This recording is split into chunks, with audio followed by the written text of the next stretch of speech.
সকাল থেকে বলছি বাজারে যাও, মেয়ে জামাই আসবে, তুমি এখনো যাচ্ছ না। তোমার জামাই এত ঘন ঘন আসে কেন? আমার টাকা কি গাছে ধরে? তুমি কি বাজার থেকে বড় মাছ আনবা নাকি আমি বাপের বাড়ি যাব? আমার বাবাও একটা হাড় কিপ্টের সাথে বিয়ে দিয়েছে, শ্বশুর বাড়ি শুধু একটা দই নিয়ে যাচ্ছে। আরে বউ, এই এক হাড়ি দই 3 দিন খাওয়া যাবে, এগুলা বাদ দাও। চলো শ্বশুর বাড়ি মধুর হাড়ি খেয়ে আসি। জামাই খালি ঘন ঘন আসে, আজ একে শিক্ষা দিতে হবে।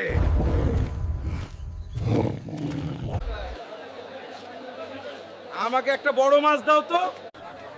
এই চাচা, আমাকে অনেক ঝাল ঝাল মরিচ দাও। হ্যাঁ। এই নাও তোমার মাছ, তোমার জামাইকে এখন খাওয়াও। আজ জামাইয়ের জন্য অনেক মজা করে রান্না করব, জামাই অনেক খুশি হবে।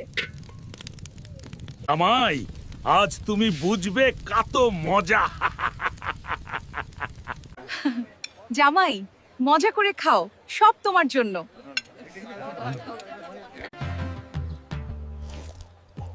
ওরে বাবা, এত ঝাল কেন রে? পানি কই, পানি?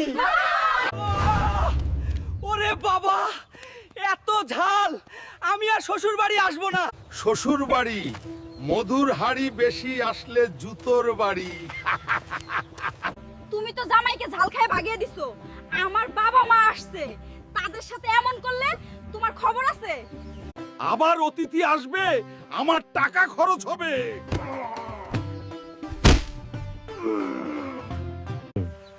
আমরা তো হাল্ক জামাইয়ের বাসায় যাচ্ছি। তোমরা লাইক করো আর চ্যানেলটি সাবস্ক্রাইব করো।